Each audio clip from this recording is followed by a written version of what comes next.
Programme میں ایک بار پھر خوش آمدید ناظرین۔ سینیٹر شہری رحمان صاحبہ کی گفتگو آپ نے سنی۔ اس وقت جن ملاقاتوں کا ہم نے ذکر کیا، جو سفارتی کمیٹی اور امریکی صدر ٹرمپ کے ساتھ جو فیلڈ مارشل صاحب کی ملاقات تھی، انہی ایشوز پر ہم گفتگو کرتے ہیں۔ حسین حقانی صاحب ہمارے ساتھ موجود ہیں۔ حقانی صاحب بہت شکریہ سر وقت نکالنے کا۔ اس وقت جو سفارتی کمیٹی نے اہم ملاقاتیں کی، مختلف ملکوں کا دورہ کیا، پھر یہ ٹرمپ صاحب کے ساتھ جو اہم ملاقات تھی، اس کے بعد سر آپ کیا صورتحال دیکھ رہے ہیں کہ جو پہلے ایک نیریٹو تھا، ان ملاقاتوں کے بعد جو پاکستان نے ایک اپنا نیریٹو رکھا ہے، اس کے بعد آپ سمجھتے ہیں کہ اس وقت جو انٹرنیشنل کمیونٹی ہے وہ بھی پاکستان کے موقف کی، پاکستان کے نیریٹو کو جو ہے وہ انڈورس کر رہی ہے؟ میرا یہ خیال ہے کہ اس بات کو اس نقطہ نظر سے دیکھنا چاہیے کہ گزشتہ کئی ہفتوں سے یہ بات کی جا رہی تھی کہ پاکستان بین الاقوامی طور پر آئسولیٹ کیا جا رہا ہے یا کیا جا سکتا ہے۔ ان ملاقاتوں سے یہ نتیجہ اخذ کیا جا سکتا ہے کہ ایسا ممکن نہیں ہے، فوری طور پر ایسا نہیں ہو رہا، نہ ہو سکتا ہے۔ اب نتائج کا جہاں تک تعلق ہے تو آپ کو پتہ ہے کہ مختلف ممالک خارجہ پالیسی اپنے ملک کے مفاد کی بنیاد پہ بناتے ہیں، اور پاکستان کے بیانے کی اس طریقے کے ساتھ کوئی تائید بھی نہیں کرے گا جس طرح سے ہم چاہتے ہیں، لیکن کم از کم ہمیں تنہا کرنے کی کوئی کوشش بھی کامیاب نہیں ہو رہی۔ ٹھیک ہے، لیکن حقانی صاحب سر جیسے آپ نے ذکر کیا کہ خارجہ پالیسی جو بھی ملک بناتا ہے آبویسلی وہ اپنے مفادات کو سامنے رکھ کر ہی بناتا ہے۔ اسی طرح ایک بات ہمیشہ کی جاتی ہے کہ کوئی بھی ملک انہی اپنی مفادات کو سائڈ پر رکھ کر کوئی کسی کو سپورٹ نہیں کر سکتا، یا ایون اگر ٹرمپ صاحب کا اگر پچھلا آپ ٹینیور دیکھ لیں تو اس کو اور موجودہ جو ٹینیور ہے اس کو اگر کمپیئر کریں تو بڑی ایک تبدیلی آپ کو نظر ضرور آتی ہوگی پاکستان سے متعلق۔ اس تبدیلی کی وجہ سر آپ کیا سمجھتے ہیں؟ صدر ٹرمپ ہر معاملے میں اپنے لیے آپشنز برقرار رکھنا چاہتے ہیں۔ ان کو یہ بات معلوم ہے کہ جو تصویراتی تعلق ان کا امریکہ کا اور بھارت کا ہے وہ تو ختم نہیں کیا جا سکتا، لیکن کیونکہ ان کی توجہ مشرق وسطیٰ کی طرف بھی ہے، وہ یہ چاہتے ہیں کہ پاکستان جیسا ملک جو دونوں کی طرف کے درمیان بیٹھا ہے اس سے تعلقات ختم نہ کیے جائیں۔ لیکن میں پاکستانیوں کو یہ ضرور آگاہ کروں گا کہ اس معاملے میں کسی خوش فہمی کا شکار نہ ہوں، کیونکہ جو بھارت کے اور امریکہ کے تجارتی تعلقات ہیں وہ پاکستان اور امریکہ کے تجارتی تعلقات سے کہیں زیادہ گہرے ہیں۔ بھارت اور امریکہ کی تجارت 160 ارب ڈالر سالانہ کی ہے، پاکستان اور امریکہ کی صرف 7 ارب ڈالر کی تجارت ہے۔ بھارت کے پاس اتنے خارجہ کرنسی کے ذخائر ہیں 620 ارب ڈالر کے، جن سے اگر وہ چاہے تو امریکہ سے کچھ نیا اسلحہ وغیرہ خریدنے کا آرڈر بھی دے سکتا ہے، جس سے صدر ٹرمپ کا موقف بدل بھی سکتا ہے۔ سب سے بڑی تبدیلی کا سبب یہ ہے کہ وہ ایران سے ڈیل کرنا چاہتے ہیں، اور ایران کے پڑوسی ممالک میں ان کو اس وقت صرف پاکستان نظر آتا ہے جس سے وہ کوئی بات چیت آگے کے لیے کر سکتے ہیں، اور وہ یہ بھی چاہتے ہیں کہ پاکستان کو مکمل طور پر چین کا ایسا حلیف نہ بنا دیں کہ جس کے نتیجے میں امریکہ کے مفادات ختم ہو جائیں اس خطے سے۔ تو حقانی صاحب سر آپ سمجھتے ہیں کہ یہ جو پہلگام واقعے کے بعد جو صورتحال پیدا ہوئی، جو ٹرمپ صاحب نے انٹروین کیا، جو انہوں نے ٹویٹس کیے، پیس ٹاکس کی بات کی، تو آپ سمجھتے ہیں کہ اس وقت جو خبریں سامنے آ رہی تھیں کہ مودی صاحب نے انکار کر دیا ہے، کوئی رفٹ ہے ان کے درمیان، آپ کوئی ایسا ماحول دیکھ رہے ہیں؟ دیکھیں، یہ جو ٹویٹر وغیرہ کے اوپر چلتی رہتی ہے بات چیت، یہ در حقیقت حقیقی تصویراتی تبدیلی کی آئینہ دار کبھی بھی نہیں ہو سکتی۔ ہر آدمی اپنا موقف اور بیانیات دیتا رہتا ہے۔ بھارت میں ان کے وزیر اعظم نے یہ بنایا ہوا ہے ایک اپنا امیج کہ ساری دنیا میرے ساتھ ہوتی ہے، میرے ساری دنیا میں بڑے اچھے تعلقات ہیں، میں نے 150 ممالک کا دورہ کیا ہے، تو اس وجہ سے وہ یہ بھی نہیں قبول کبھی کریں گے کہ کیونکہ انہوں نے کہہ دیا ہے کہ ہم پاکستان کو تنہا کرنا چاہتے ہیں تو اس لیے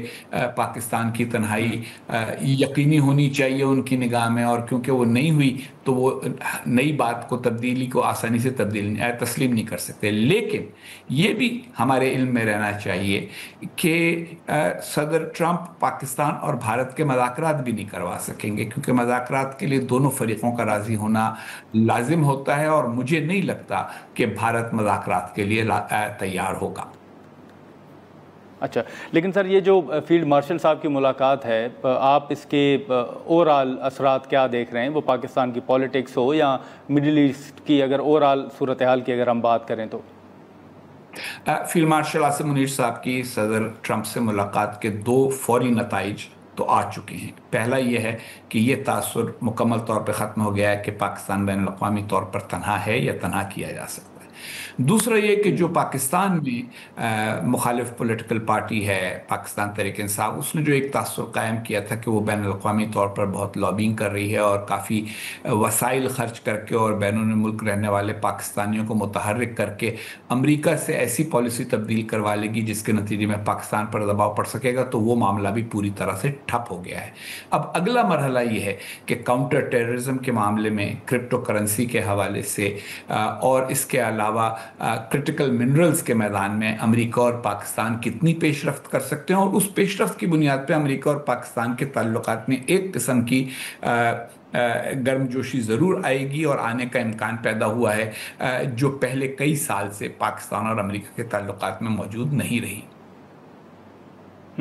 तो ये जो पीटीआई का सर आपने जिक्र किया, जो उनकी उम्मीदें वाबस्ता थी, आप समझते हैं कि वो सब कुछ गलत साबित हुआ? ऐसा कोई ना आने वाले दिनों में आप सूरत हाल देख रहे हैं कि कोई ट्रंप साहब की जानिब से कोई बयानात पीटीआई की हिमायत में या खान साहब की हिमायत में सामने आए? खान साहब के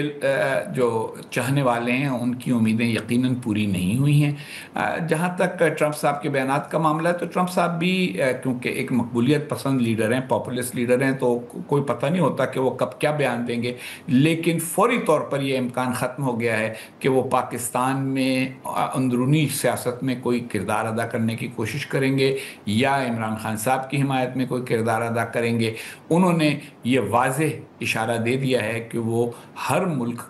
के उस रहनुमा से बात करना चाहते हैं जो उसके ख्याल में वहाँ बाइख्तियार है। और ये बात सिर्फ पीटीआई के नुक्ते नज़र से नहीं बल्कि पाकिस्तान की सियासी जमातों के नुक्ते नज़र से भी परेशानी का बायस होनी चाहिए कि सदर ट्रंप ने तय ये किया है अपने जहन में कि पाकिस्तान में असल इख्तियार का मालिक पाकिस्तान की फ़ौज का सरबराह है, कोई सिविलियन नहीं है।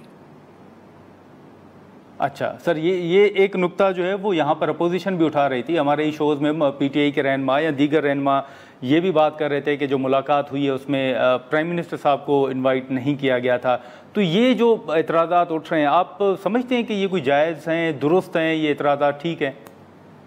देखें, जो ट्रंप इंतज़ामिया है ये कोई बहुत ज़्यादा कानूनी और आइनी मामलात और बारीकियों का ख्याल नहीं रखती बैनुल-अक़वामी ताल्लुकात में, और ना ही ये एक रिवायती इंतज़ामिया है। आपको याद होगा पिछले दौरे हुकूमत में ट्रंप साहब ने मुलाकात की थी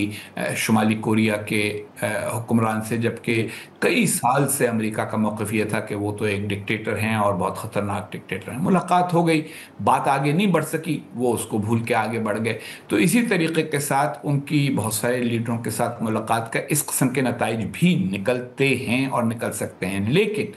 जहाँ अमेरिका के अपने मुख्तलिफ जो कौमी इदारे हैं, मसलन अमेरिका की फ़ौज, अमेरिका की इंटेलिजेंस इदारे, वो ये समझते हैं कि किसी मुल्क के साथ ताल्लुकात बरकरार रखने में अमेरिका का फ़ायदा है, वहाँ सदर ममलिकत का किसी से भी मिलना मुमकिन हो सकता है। अगर आपको याद हो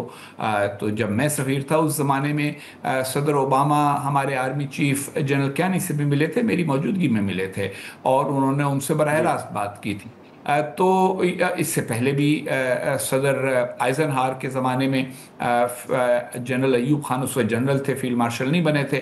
वो अमेरिका जाया करते थे और बराह रास्त इंतज़ामिया के आला हुक्काम से मिला करते थे। और कहा जाता है कि उनके आइजनहावर साहब और रिचर्ड निक्सन जो नायब सदर थे उनसे भी ताल्लुकात थे उस ज़माने में। ये 50 की दहाई की बात है। तो इस पे परेशान होने की ज़रूरत नहीं है कि कौन किससे मिला। असल बात है कि उन्होंने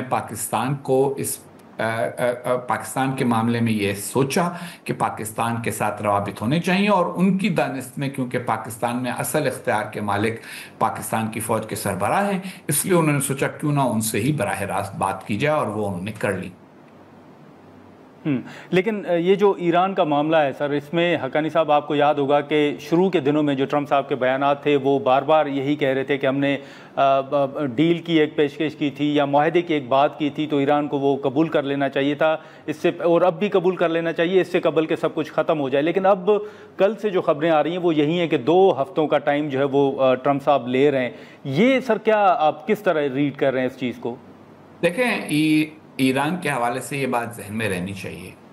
कि डोनाल्ड ट्रंप इस वक्त एक मखमसे में है।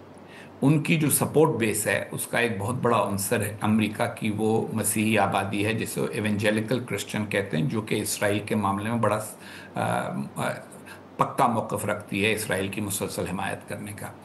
दूसरी तरफ उनके हिमायतियों की एक बड़ी तादाद ने उनको इसलिए वोट दिए हैं कि इन्होंने वादा किया था कि मैं किसी बैरूनी मुल्क जंग में हिस्सा नहीं लूँगा। अब अगर वो ईरान पर इसराइल की हिमायत में बमबारी करते हैं तो ये जो दूसरा तबका है ये उनकी हिमायत से दस्तबरदार हो सकता है, वो इसकी हिमायत खो सकते हैं। तो उन्हें ये अपनी अंदरूनी सियासत को बैलेंस करना है। दूसरी तरफ अगर उनके ख्याल में पाकिस्तान की हुकूमत या पाकिस्तान के आर्मी चीफ ईरान से बातचीत कर सकते हैं या सऊदी अरब के हुक्मरान बातचीत कर सकते हैं और ईरान को इस बात पर आमादा कर सकते हैं कि वो मुज़ाकरात की मेज़ पर कोई ऐसा फैसला कर ले जिसके नतीजे में ट्रंप ये कह सकें कि हमें ईरान के ख़िलाफ़ किसी किस्म के एक अस्करी इक़दाम की ज़रूरत ही नहीं रही, तो ये भी उनके लिए एक इस मखमसे से निकलने का रास्ता बन सकता है। हमें ये तो पता नहीं है कि बातचीत क्या हुई है वाइट हाउस में लंच के ऊपर फील्ड मार्शल आसिम मुनीर और डोनाल्ड ट्रंप की, ना ही हमें ये पता है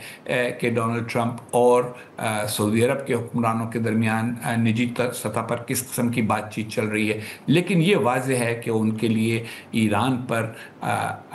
के मामले में बराह रास्त अस्करी इक़दाम न करने का बहुत ज़्यादा अंदरूनी दबाव है और इक़दाम करने का बहुत ज़्यादा इसराइली दबाव है, और इस दबाव को बैलेंस करने की कोशिशों में उनको वक्त की तलाश थी, जो उन्होंने ये कह कर के मैं 2 हफ्ते बाद फैसला करूँगा अपने लिए गुंजाइश पैदा कर ली। चलें ठीक है। हुसैन हक्कानी साहब बहुत शुक्रिया सर वक्त निकालने का। नाज़रीन, हक्कानी साहब की गुफ्तगू आपने सुनी। हम यहाँ पर एक मुख्तसर सा ब्रेक लेते हैं और ब्रेक के बाद गुफ्तगू को आगे बढ़ाते हैं।